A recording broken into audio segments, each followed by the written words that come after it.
Now look, today we're diving into a serious and developing situation involving Hall of Fame NFL player and also former ESPN analyst Shannon Sharpe. And we all know what's going on. I mean, it's all over the media. Multiple lawsuits and accusations are now coming to light. And it pretty much got the media world and the sports world on edge. So look, y'all stay until the end of this episode because we about to dive into some serious stuff that's going on in the Shannon world right now. Auntie, what they call Auntie or Uncle Shay Shay or whatever they call them. We about to dive into it. So y'all stay tuned.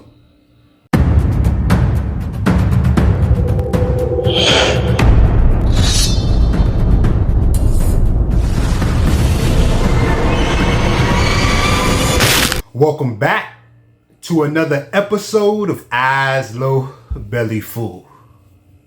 As y'all know, this marks episode number 43. And of course, before we get started, we got to start off with our Zasaga strain of the day. Candy mints. And you already know candy, you already know how I like my indica dominant hybrid. So candy mints is an indica dominant hybrid. You feel what I'm saying? If you got candy mints near you, y'all better go ahead and taste that. You feel what I'm saying?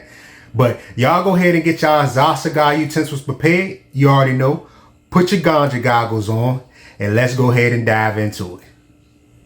Now, Shannon Sharpe always been known for his wit, his outspokenness, and also his powerful presence in the football and the media world. And after a successful career in the NFL, he transitioned to TV, where he became one of the most recognizable voices and on FS1's Undisputed. And most recently, of course, he started his own podcast, Club Shay Shay, which became one of the hottest shows in the game. And Shannon Sharpe wasn't just a former athlete. He was actually building a big media empire. But now, all of that is in threat of coming down. And let's rewind a little bit. In 2010, a woman named Michele Bundy came forward and filed a restraining order against Shannon Sharpe. Now, at the time, it didn't make a lot of headlines, and the case was eventually withdrawn. But now, she's back in the spotlight, and she's filing a defamation lawsuit against Shannon Sharpe in 2023. She actually claims that Shannon Sharpe R-worded her, assaulted her, threatened to kill her, and also used his influence to silence and intimidate her. And these are major allegations. Even in her suit, she claimed that he manipulated the system to make her withdraw the 2010 restraining order, claims that she feared for her safety. Even her legal team argued that she just didn't walk away from the case. She was forced to. And to make matters even more complicated, Shannon Sharpe pretty much threw salt on Evans, in relation to her own criminal record. Some, conviction related to some type of domestic violence incident. He basically, what she's saying is he basically tried to discredit her. I was dating Shannon and my husband at the same time. Shannon asked me to break up with my husband, and I don't recall for sure, but I think I did. And so, it's like, wait a minute, you want me to be with just you, but you want to move somebody into your house and not even tell me? So that's what it stemmed from. He's not a faithful person, so I wasn't going to be faithful to a non-faithful person. The jury's got to decide if Shannon forced anything, but was he being manipulative and tender? Absolutely. Shannon never planned to wife her. She left her husband and thought she was going to be Mrs. Sharpe? Delusional. He knew she was a bop, but he still acted possessive. Like I said, manipulative. That whole fake you're mine and if you get out of line, I'm tripping and something bad's going to happen to you. That's called control, not love. And this ain't the first time. Another chick called him controlling too. This doesn't work that way. Not for me anyway. Can you tell us just broadly, I know it's probably painful to relive this situation, but can you tell us generally what happened that day? It was fighting, and usually we fought on the phone and not in person. So it was the biggest argument that we ever got in. And he was controlling, he was domineering, he was manhandling me beforehand, and he wanted to have sex, and I told him no. I told him no, because you gave it to somebody else. I didn't only tell him no, I told him why. And he wouldn't take no for an answer. So he overpowered me, put me to my knees, put his penis in my mouth. And after he got enough of that, he put me on the bed. And, this was all a struggle. So I had said no. And I said no, even though I was thinking that. And so it was the hardest. Yeah, this is too hard. Now, I'm not going to lie. A lot of people in my comment section were saying this is starting to look like a Diddy situation. And I was defending it like, no, it can't be. But with 1, 2, 3, and maybe a possible 4th accuser, I don't know. The only difference between Shannon Sharpe's case and Diddy's case is that his is civil and Diddy's is with the Department of Justice. Now, if they happen to step in against Shannon Sharpe, it's over. Now, also in my comment section, a lot of people who saw her started roasting her immediately. And I thought that was kind of bad taste and out of character because, I don't know, she could have been a baddie 30 years ago. But now she's looking a little washed. But to be honest, I'm still not getting any liar vibes from her. Now, let's not forget, she's also a convicted felon who went to prison for trying to unalive her husband. Now, she says she did it for Shannon Sharpe, but did he ask her? Because that kind of makes her look like a supervillain. So yeah, maybe she's capping for clout or cash. And if one lawsuit wasn't enough, Shannon Sharpe is now facing a civil lawsuit from basically a OF model. You feel what I'm saying? OnlyFans model, which we know is John Doe or Jane Doe or whatever. You feel me? And this 19-year-old OF model is accusing him of rape and threats, related to abusive relationship. I mean, she's seeking like $50 million in damages. You feel me? Like the lawsuit details or includes like emotional manipulation, coercion, and also violence. And she also mentioned that she stayed silent out of fear. She said that Sharpe used his popularity and power to keep her from speaking out.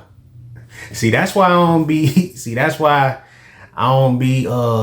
just running around chasing fetishes all day or every day. You feel what I'm saying? Because that it always leads down some type of dark path that calls you everything, especially if you're a successful man. You feel what I'm saying? If you're successful, you're gonna have things knocking at your door. And if you're not mentally strong enough and you start thinking with that down there, you start thinking with that wood down there, it will lead you to self-destruction and just total damnation. You hear me?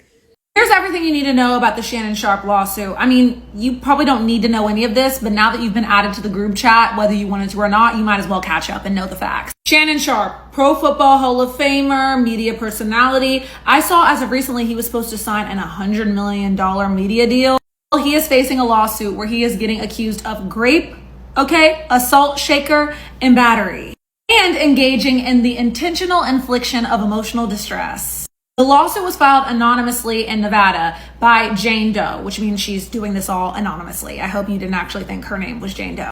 She said that she was in a rocky but consensual relationship with Shannon Sharpe for 2 years. She says that she met Shannon when she was 19 years old at a gym in Los Angeles in 2023. Keep in mind, Shannon is 56. I digress. They had a consensual relationship for around 2 years, and then he assault shakered her in October of 2024, and then again in January of 2025. This is Tony Busby. He's the one filing this lawsuit. He's a trial lawyer from Houston who has filed over 20 lawsuits against Sean Diddy Combs. He filed a lawsuit against Jay-Z, and now Shannon Sharpe. He also was a part of the legal team that won settlements against Deshaun Watson for being accused of SA of over 24 massage therapists. Jane Doe is seeking $50 million in damages. Shannon and his lawyers have denied all of this and called it a shakedown and an attempt to get millions out of him. Jane Doe said that Shannon progressively got more violent with her. He was recording their meetings, without her consent. The lawsuit also says that he would threaten to off her if she denied his advances. Jane Doe's lawyers released an audio clip where Shannon said that he was going to choke the out of her. This audio sounded like a recorded phone call. Shannon's lawyer said that Shannon tried to offer her $10 million to settle the case before the lawsuit was filed, but she declined. Jane Doe's suit also refers to a separate lawsuit that Shannon is facing in New York with a woman named Michele Evans, who claims that Shannon was in a relationship with her for over a decade, but assault shakered her during an argument in 2010. Shannon made a public statement on Instagram claiming that Tony Busby is orchestrating all of this to take down a black man and draw on racial stereotypes. This is where it gets weird and people are asking to be taken out of the group chat. Shannon's lawyers released explicit text messages from Jane Doe to Shannon to set the record straight. In these texts, she seems to be saying that she wants baby gravy and his big black baby in her. Then Tony Busby responded saying, yeah, but all of those texts were sent before the date of the alleged grape incident. And of course, Shannon Sharpe has denied all allegations. You feel me? His attorney even said that it's just some type of little, it's a bunch of lies and everything just to get a hold of his fame and his fortune or things of that nature. And these lawsuits aren't just making headlines. They are already hitting Shannon Sharpe where it hurts. I don't know. Anything I say, you're just going to get mad at and you're just going to hang up on me. So I feel like... I'm not going to hang up on you. Here's what it is. What does that even mean? Nothing yet. You want to be a dick to me now, so. I don't want to be. Don't manipulate me. Oh, Lord have mercy. If you say that one more time, I'm going to fucking choke the shit out of you when I see you. Well,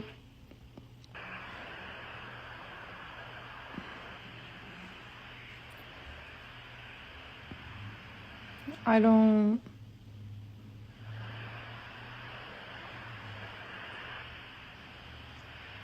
You know what?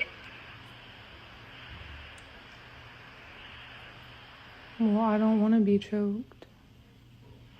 Yes, you do. I don't think. According to multiple reports, ESPN is now facing internal pressure about Shannon Sharpe's future with the network. And Shannon already has taken a temporary leave from First Take.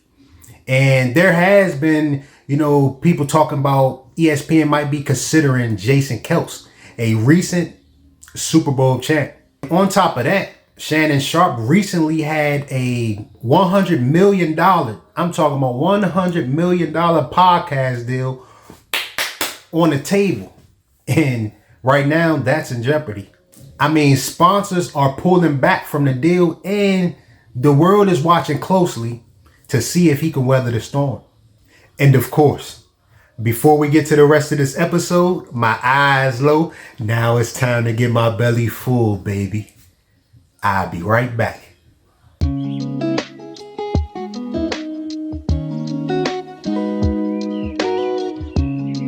All right, I'm back. As you see, I got me my little favorite little munchy curry out snack. You feel what I'm saying? Shrimp lo mein, of course. You already know that's pretty much the only thing I get when I go to carry out. I done had shrimp lo mein in numerous previous episodes. You feel me? So let's go ahead and get back to the rest of this episode. Now, this ain't the first time that Shannon's name been tied to controversy. Court records show that he was arrested for domestic battery back in 1995 and also again in 2004. So you know what they say, history repeats itself sometimes, you feel me? And he was never convicted, but the history is raising eyebrows now that these new allegations is coming to surface. When you combine a high profile personality, serious legal accusations, and also a resurfaced record, you already know that the public reaction gets even more intense. I mean, that's why Shannon Sharpe should have listened to Monique when she came on one of his podcast episodes, and she was saying that instead of running around chasing these 304s and trying to keep up with these young women, he need to get him a nice older woman his age or around his age that, he could settle down with and chill out. Monique was like, you just can't do it. You feel me? You don't need no 26-year-old girl. You don't need no 36-year-old girl. This is your auntie talking to you. Take your ass and get you an old bitch out there that can love you old. You trying to hang out with these young bitches and you can't do it, Shannon. You just can't do it. Told you. I told you. You ain't tell me shit. So what happens next? Both of the lawsuits are just in the early stages. As of today, no criminal charges have been filed, but civil suits alone are already damaging. I mean, Shannon Sharpe's legal team is fighting hard, but public opinion is a powerful thing. And this case highlights a bigger conversation about how we treat accusations against powerful men and how hard it is for the victim's story to be heard when money, power, and fame is involved. And influence. Now, I want to hear from y'all. Do y'all think ESPN should suspend Shannon Sharpe permanently, or you think the timing of these lawsuits is suspicious or long overdue? Go ahead and let me know in the comments below. And also, if this video resonated with you, go ahead and give me a thumbs up. Hit that like button for me. And on top of that, subscribe and hit that bell notification so you'll be notified of any upcoming or new episodes. I'm going to catch y'all in the next one. Peace.